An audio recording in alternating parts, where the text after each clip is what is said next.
My name is Shaul Massry. So where does the name come from? Who are you named after? Where my name come from, my name was after my grandfather. Does the name Massry have a meaning? Masri means Egyptian, but I don't know why the family are called Masri. Okay.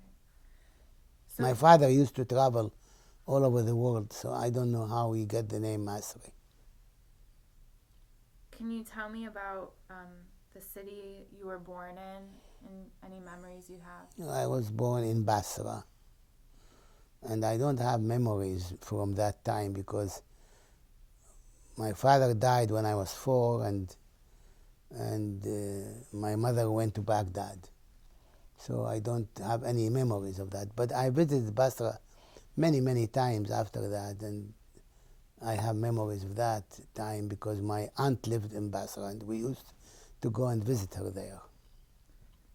So you went to Baghdad with your mother when you were 4. Mm. Where did you live in Baghdad? We lived in Baghdad in some area, I don't remember the name. What did your mother do to keep the family and To do what? What did your mother do to keep you guys going as a single mother with 4 children? Well, she worked in all kind of things, and she had 2 brothers who helped her. Where did you go to school in Baghdad? Well, I went to government schools, public schools. I think one of them was called Al-I'dadiyya. What was your mother's name? Eliza. Can you say my mother's name? My mother's name is Eliza, yeah. Okay. Did you live in a Jewish area, or did you go to synagogue? Did you have Shabbat? We didn't live in Jewish area. We lived among Muslims because the rent was cheaper there. And I didn't go to synagogue. So were your friends mostly Muslim? No, I have Jewish friends, but I have very good Muslim friends as well Christians.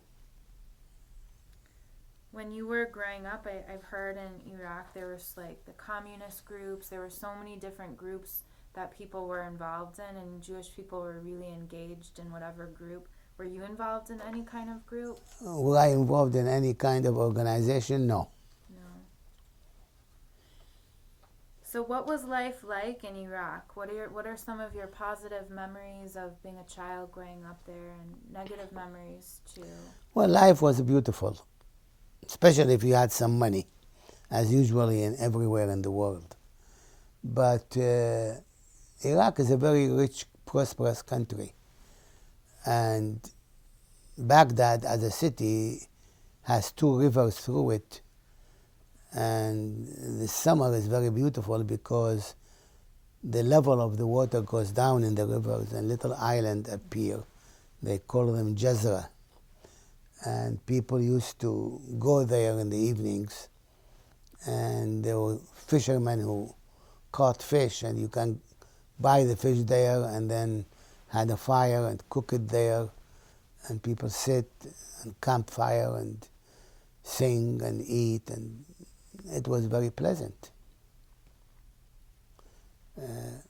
Jews most of them do well, and most of them were either professional or worked in merchants, and there were also a very poor group of Jewish people there.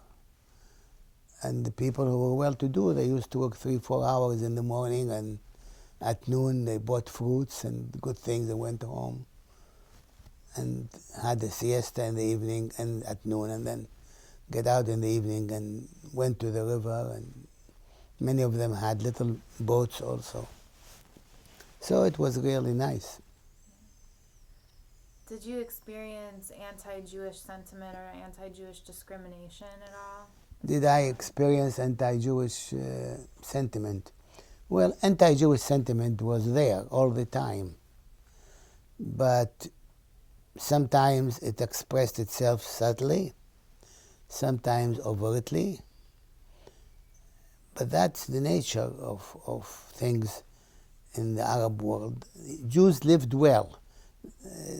as a group, I wouldn't say they were obviously discriminated, but discrimination is there under the surface. In fact, in Iraq, many times the Minister of Finance was Jewish. So I think that one can say that a degree of discrimination was there. Probably most Muslims did not like the Jews as a whole, but there were good friendship between Muslim and Jews, and there were good relationships, especially neighborly relationships. Many Muslim neighbors protected the Jews during the Farhud. So you can say that there is discrimination, subtle one under the surface, but there is also good relation. I have to move the mic. The Okay. tie is hitting it. Sorry. I'm gonna move the mic quickly.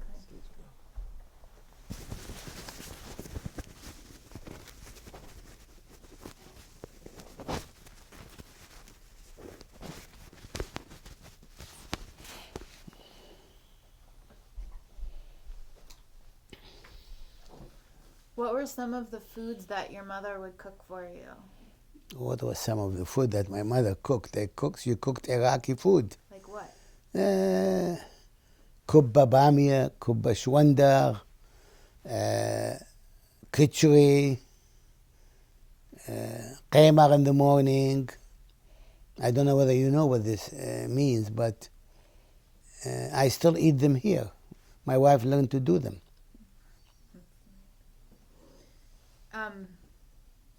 And you spoke Arabic all the time. In your home, you spoke Arabic.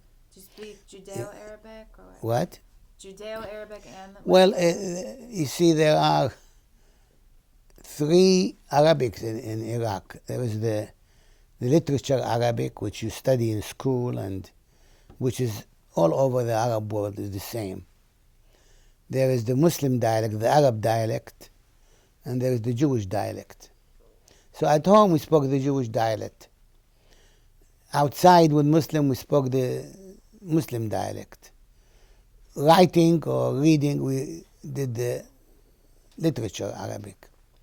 But they are more or less, they are dialect. For example, I give you an example. If you want to say, how are you? The Muslim dialect is shlonek. The Jewish dialect, ashlonek. So it is the same, but it is a little bit different. But for example, the dialect in Egypt is completely different. The dialect in Tunis is completely different. It's still Arabic, but a different dialect. So you said that there was always a level of anti-Jewish discrimination under the surface. And, this term dhimmi, being a second-class citizen, were you aware that you were a dhimmi, that you didn't have necessarily the same rights? Whether I had the same rights or not, I think I did not feel I don't have the same rights. But in practice, things express themselves. I give you a little story. Well, in first year medical school, I finished the first in the class.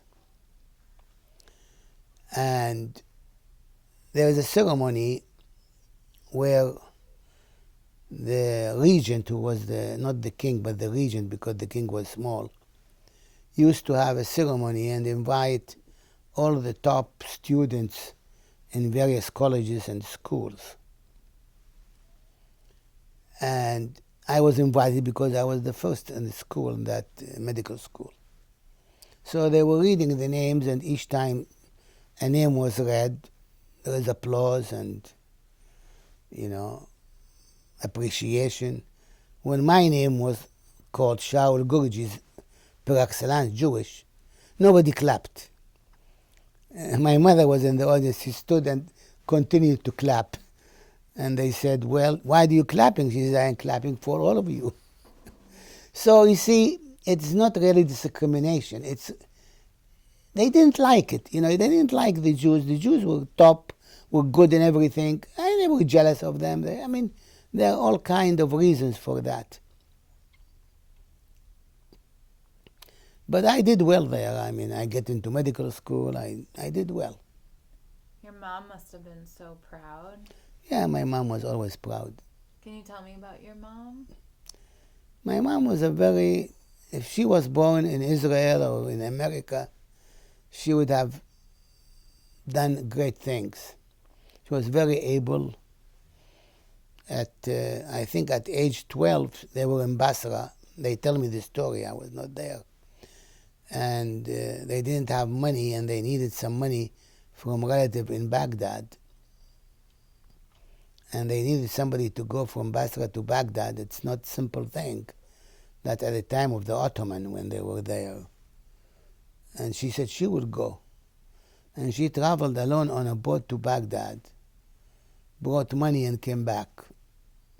So she was courageous, very smart individual, very wise.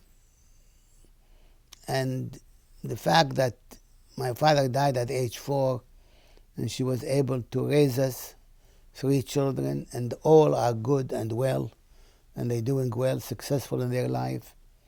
That's a badge of honor for her. Yeah, that's amazing. Yeah. That's really amazing. Sorry, were you going to say something? No.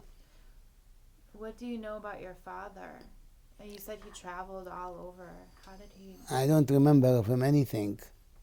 Only one time I remember we traveling from one place to another in a bus, and the bus was crowded, and he put me through the window into the bus. That's the only thing I remember in my life from him. I don't remember him. Wow. You said he traveled all over the world. Did he was traveling? What did he do that he was traveling so much? Me? Your as a merchant. As a merchant. He was very, very rich merchant. And a year before he died, he had a concession in all the dates. In Iraq, there are the palm trees which produce dates. And Iraq used to still export dates to the world. So he bought all the product of that year and put them into ships. We owned part of them also. And he was expected to be a billionaire from that. But one of the sailors was discovered to have cholera. And therefore they dumped all the thing into the sea. And he lost everything. Completely. A year later he had cancer and died. Wow, that's amazing. Yeah. Did you have a bar mitzvah? No. I'm planning to do it now sometime. Really? Mm-hmm. That would be amazing. What? That would be amazing to do. Yeah, why not? Why didn't you have one? And We'll be happy to have you here to the bar mitzvah. Thank you. okay, Okay. we're good. Okay. So you didn't have a bar mitzvah. Why didn't you have a bar mitzvah? First of all, we didn't have money. We were struggling with our life. The family was not religious. So a combination of factors was not conducive to this. So I didn't. Were you close to your uncles and your Yes. cousins? To my uncles, very close, yeah, both of them, because they were really like fathers for me. And my cousin, yes. If you do your bar mitzvah, I want to film it because it's a sweet story. Okay. So, do you remember the Farhud? Can you tell me about what happened to your family? Well, the Farhud was in, I think, 1941, if I remember. Yeah, Shavuot. Yeah, 1941. And it was at the end of a coup that deposed the king, and a man by the name of Rashid Ali al-Gailani took over, and his defense minister was named al-Sab'awi, and he wanted to put the Jews in the concentration camps. That was a la Germany. And the British was coming from the south to north, And it was in the eve of the British entering, Baghdad. And the Jews were, were expecting the Farhud. So they were prepared. We lived in a Muslim neighborhood, as I told you. But we had friends living in a Jewish neighborhood in Bettawin. So we went there. And the man there prepared Molotov bottles to throw it if people come to attack the house from the roof. And I was, I think, at the end of high school or something, and I helped preparing those Molotov bottles, but we didn't need to use them because I think the Farhud occurred in different areas and we did not experience the violence. Did anyone in your family experience the No, violence? no. Do we need to stop? Oh, no. I just wanted to Okay. discharge it. All right. And many Jews left after that. They went to England, to other places. They didn't want to remain in Iraq. But we remained and things went well after that, The king came back, Al-Gailani was deposed, and things came back to normal again. So you didn't feel after the Farhud like time was running out? Your life didn't change too much? It didn't change, and we didn't have the means to migrate to another country. I mean, we didn't have a choice. What remained? Were you Zionists? What? Were you like Zionists? Did you want to go to Israel? I didn't. I told you I was not involved in any organization at the time, and Zionism was. I didn't know anything about it. How did you get into medical school in Iraq? What do you mean? How I wanted to go to medical school, and I was a good student. I finished. When you finish the high school, there is a national exam. All the high school students should go through it. And I get very high scores. And you used to take about 10 medical students, Jewish, every year. The class were about 60, between 50 to 60, and 8 to 10 were Jews. So the competition was not among all the students. The competition was among the Jews themselves, because you need to be at the top 10 students of the Jewish student who took the high school test.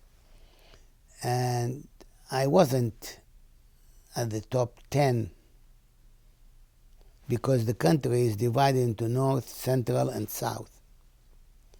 And I lived in Baghdad, so I was supposed to be in the central area. And I wasn't in the central area, the top 3 or 4. But my uncle used to play poker with the Minister of Health. So he talked with him. He said, send him, let me talk with him and see what we can do. So I went and he explained to me, he said, I can't help you because this is the way it is. You are not at the top. And I said, but I was born in Basra, so can we consider myself to the south? Because in the south I was number 1 among the Jews. And he said, well, this is a good idea. Let me see what I can do with it. And he did it. Wow. And I got into medical school. And I was there for 3 years when I left. Why did you leave? Because everyone was leaving, as in 51. But why? That's why you left? Because everyone was leaving, or was there something else that was driving you? No, the family was leaving. I didn't want to stay alone in Iraq. And I would not have, infrastructure to stay there. Some Jews stayed. Some of my Jews medical friends in the same class remained and finished in Iraq. They came later to Israel, and some of them are here in America. But when you go to medical school, you are obliged to sign a contract with the government that you will serve several years wherever they send you. And there should be a guarantor for that. And the guarantor is a man who good means that he commit himself to pay certain amount of money if I refuse to go. So my guarantor already left to Israel, escaped. So, but I couldn't go with all the Jews who registered to leave, because there was a arrangement for the Jews to leave to Israel through the government. But I couldn't because I have this commitment. That's why I tried to escape. And I was caught in the border. And that was not a nice experience, you know. It's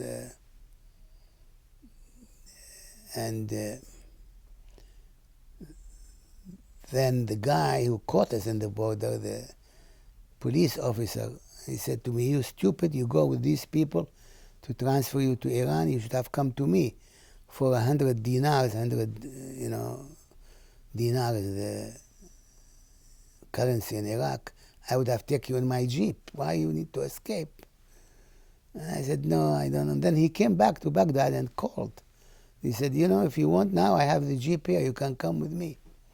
But by that time, the government, the court has said, I am traitor, I tried to escape the country, and therefore they took my citizenship and they will deport me to Israel.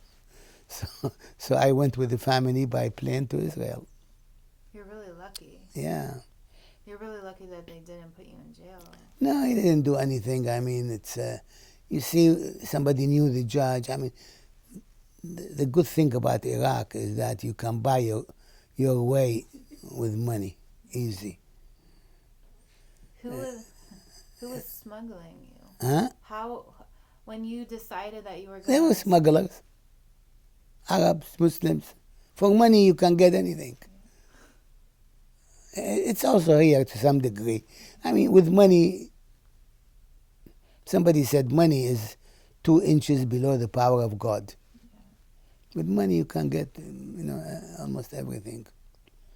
When they caught me, and I took with me a fountain pen, a new fountain, Parker, was in my pocket like this.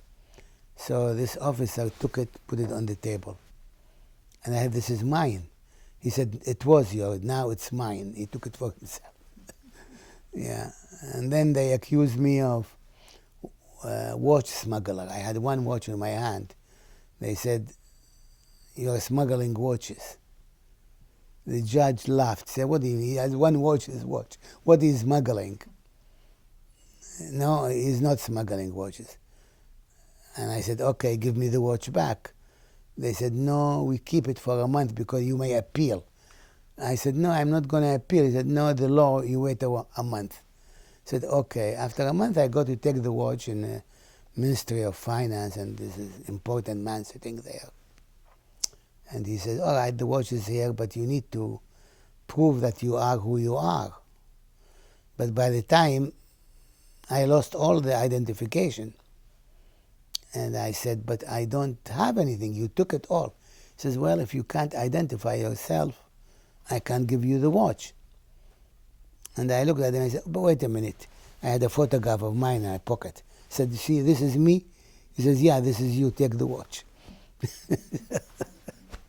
When you were on trial, were you in prison? No. I was only 2 nights in a station in the border between Iraq and Iran. In a station that slept there in the floor. But after that, no. What was your plan for leaving? If you had gone through Iran, where were you going to go? From Iran to Israel. So you wanted to go to Israel? Yeah, but everyone's going, all the family, everyone, yeah.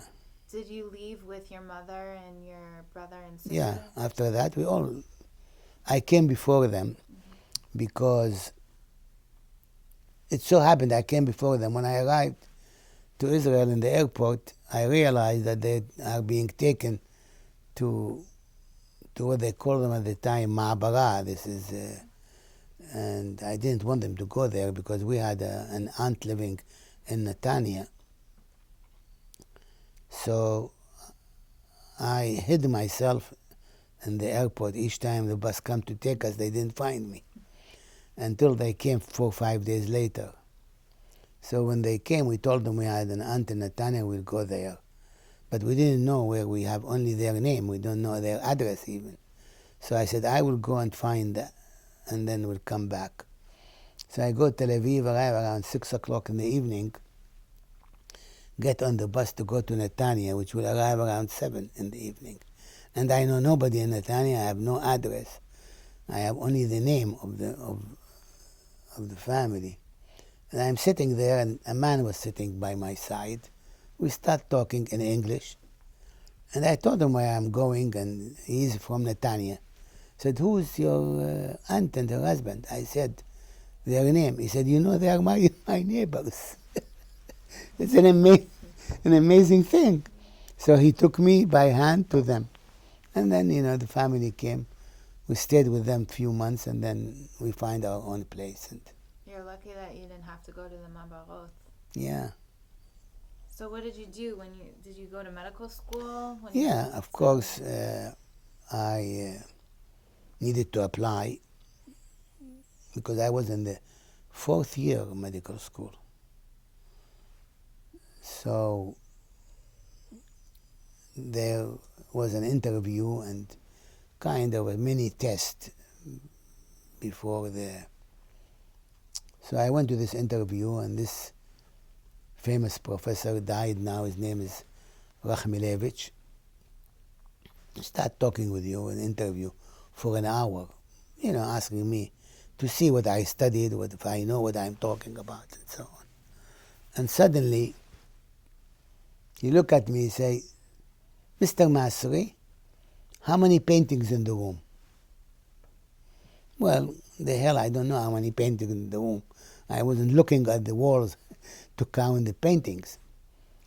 And for him, this was a test of power of observation.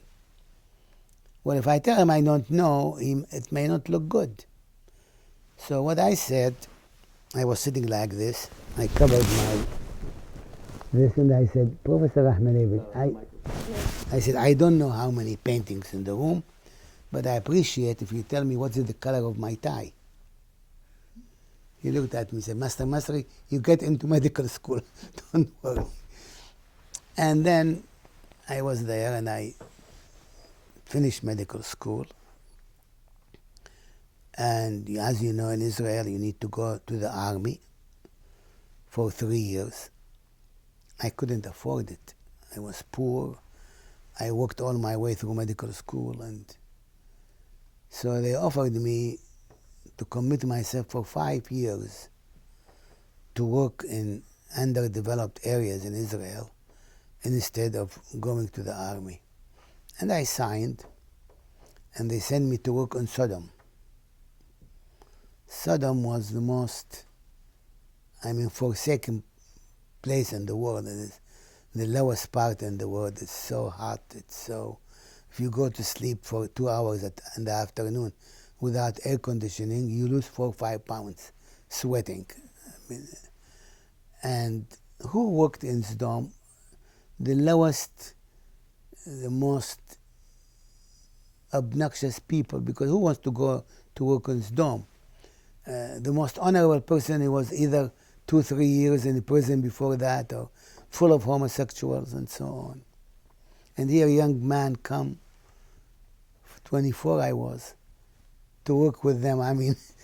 Like I was thrown in hell. I don't know what it is. And they were laughing, calling me the boy. And one day they come and say, we're playing poker, you play with us? I said, sure, I know how to play poker. So we're playing poker. Within 10 minutes I realized that the cards were signed. So I played slowly, and I learned the signs, and I started playing the signs against them. By the end of 2 hours, they lost their money. So I take the money, give it back to them. I said, no longer boy. Said, no, you are the man.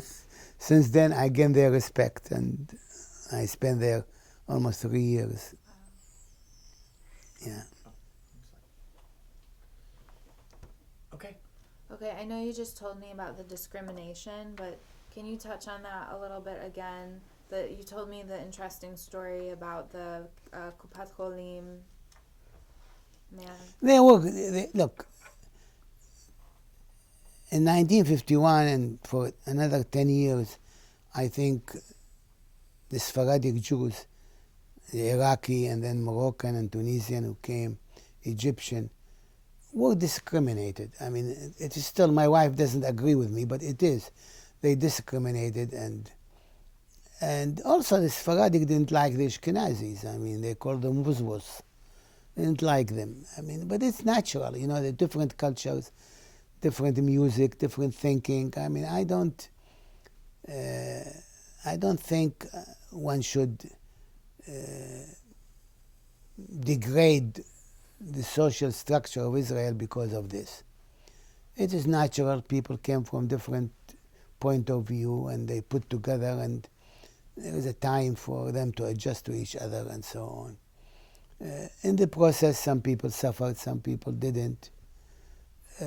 I said that I did well. I can't complain.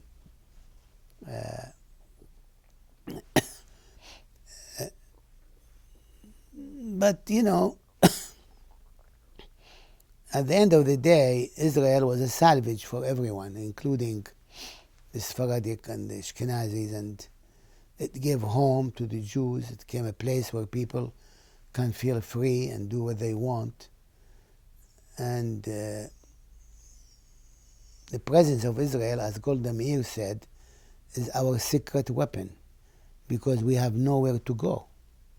In other words, nobody can succeed in destroying Israel, because Israel cannot be destroyed because there is nowhere to go. So I am happy. I was very happy in Israel. I really didn't want to come to America. And I came here for 2 years for training. But the 2 years, and I had a job to go back. In fact, I have a commitment that I have a job to go back after 2 years. But my mentor there, unfortunately, died suddenly, and I didn't have somebody else to go to. So I stayed. And after 3 years here, I was at Cedar Sinai, and the man that I worked with him asked me to apply for a position called the Established Investigator of the American Heart, which is very difficult to get. There are only 12 given every year throughout the United States. And I said to him, look, nobody knows me. Why should they give it to me? I mean, here. He said, no, you can apply and see what happens. So I applied, and the process calls for an interview. And somebody at UCLA interviewed me for about an hour and a half. And then when I finished, he stood up, shook my hand. He said, Dr. Massry, I sit in the final committee which will decide, and I hope you will get it. So I realized that I will get it, and I got it. And this is a 5-year commitment, paying your salary, and you do what you want. You have no obligation to any institution. You can even go outside the country and do what you want with this. So this was something very tempting, difficult to give it up. So I took it, but one of the conditions is that you need to be either a permanent resident or a citizen. But I was neither. And they didn't realize that, and they started paying me. And after a year, they realized, and they said to me, you can't remain on this. I mean, you have 6 months to change the visa. And at the time to change the visa was one of the most difficult things. I mean, you need to fulfill three things. One is you are good. Two, you work on a government program. It's important to the government. And third, nobody can replace you. No American can replace you.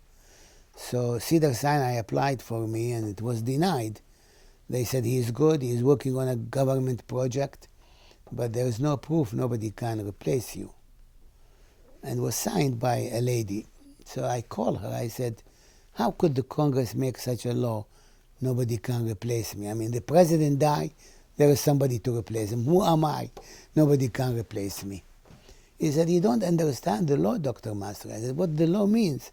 He says, if your institution offer your job to 3 people and they refuse to take it, it means nobody can replace you. So the institution offered the job and to friends and they declined and then the visa was changed. Then I need to get a license to practice. Now California is the most difficult state to offer licenses. They want details of your studies in high school and in medical school. Hours, not only what you studied, but hours of each subject. Well, I don't have my high school hours, and I don't have the hours of my studies 3 years in Baghdad in medical school. So I called the dean in medical school. I called him from here, Dr. El-Witri. And I tell him I was in medical school and I'm now in America and I want the hours and can you send it to me? He said, sure, we'll send it to you, we'll send it to you. What's your name? I said, Shaul Massry. He said, you're a Jew? I said, yes. And you left in 51 to Israel? I said, yes. He said, you are enemy of the state. We will not give it to you. Enemy of the state. So in the State Department, there is a desk for every country, and there is a desk for Iraq. So I called them, and they said they will send somebody from the embassy to go to the medical school and try to get it. And after a month, I got a letter. They went, they met the dean. The dean told them that I called him, and he is enemy of the state, would not give it to him. So I tried the high school. So I called the Ministry of Education, and I called with the director of the Ministry of Education. And he said, I will send it to you. I gave him my name. He didn't say enemy of the state. He says, but I want you to do me a favor. If you do it for me, I send it to you. I said, what do you want? He says, my brother is in America, and he doesn't write letters to his mother, to our mother. And she is old, Ajuz, very old. And she cries all the time. Can you talk with him to send her a letter? I said, of course. Where does he live? Oh, my brother, he's in America. You find him. I said, okay, I'll find him. So he was at least conducive to, but nothing helped. At the end, I had a friend, ophthalmologist, who had a friend who sits in the Senate in Sacramento. And they passed a law called the Massry law, which says if a person is appointed in a university, has published so many papers, have done this, and so on, the requirement for these hours is waived. So I got my also license. So to show you the struggle, even in America, to get things. And things went well. I mean, I did very well, in fact. Do you still feel Iraqi? Hmm? Do you feel Iraqi? Do you consider yourself Iraqi? A Jewish Iraqi. Not an Iraqi. A Jewish Iraqi. You know, Iraq, the people in Iraq don't know what they have. I mean, they have a paradise, a rich country, agriculture, water, oil, whatever you want. But the leadership destroys the country. I mean, the country is poor, the people are poor, but I still love the culture. I mean, I love the music. I love scenery. I wish I go and visit, but I'm not sure that will be possible during my life. And I enjoyed visiting Egypt. I enjoyed visiting Tunis, Morocco, Algiers. But you know, it's difficult. They talk about peace, for example. When I was in Egypt, I was twice or three times. And when you talk with the intellectual, they tell you what you like to hear. They're polite and they talk. But the simple people tell you the truth. So I used to talk with the simple people. One day I sit on the stairs, the entrance to the hotel, and I talk with the porter. My wife comes, what are you doing? Why are you talking with him? I said, well, I'm talking with him. And he said, your name is Massry. You're Egyptian? I said, no, I'm Iraqi. He said, you are a cousin then. I said, yeah, I am a cousin. He said, let me ask you a question. What do you think of Saddam Hussein? Saddam was still in power. I said, why do you ask me? He said, because Saddam attacked Kuwait. He's stupid. He should attack Israel. Exactly. I said, why should he attack Israel? You are in peace with Israel. He says, my brother, we are in peace on paper, not in the heart. Peace on paper. بالورقة, ورقة, paper. To tell you that it is not simple thing to solve this hatred, this anti-Semitism. It is not an easy thing. I mean, it makes generation and generation to overcome this. Did someone get the door for Abe? He's here? Okay. Sorry. Yeah. So do you have any final thoughts, any final anecdotes about being an Iraqi Jewish person or memories? Any final? I think whatever you're doing, I think one purpose should be for all this effort, because this is the crux of the matter, is that the Jews in the Arab countries were deprived of their intellectual contribution to those countries. But more important, they were deprived of their properties. I mean, billions of dollars are left there and taken. And the Palestinian wants their rights, the refugees. And they also lost property, they also lost things. And it's also, I think it's something wrong happened to them. It doesn't matter who caused it, okay? Fact of the matter, there are people living in camps and they have nothing. They are unlucky because their brothers did not help them. We are lucky because our brothers helped us to re-enter life in the right way. But if any settlement should happen, the property of the Arab Jews, Iraqis, Moroccans, should be taken into consideration and used an offset to what the Palestinians are asking. And if whatever the humanist, what's the name of the organization? JIMENA. If JIMENA can create an atmosphere that the world recognize this issue and the property of the Jewish from the Arab countries, not to go to them back, but to be used to offset the demands of the Palestinians in terms of property, that is the greatest thing JIMENA will do. All the other things, I mean, it's nice to do research, it's nice to have history, it's nice to write about things. We are doing that. But that is the crux of the matter, in fact. It is the crux of the matter. That Yeah. is why the co-founders created the organization. Yeah. You know House Resolution 185? No. There was a resolution that was passed that stipulates that any time a member of the Foreign Service or any American official is in negotiations regarding the Israeli-Palestinian conflict, and the issue of Palestinian refugees is brought up, the American diplomat is required to bring up the issue of Jewish refugees. That's wonderful. Yeah.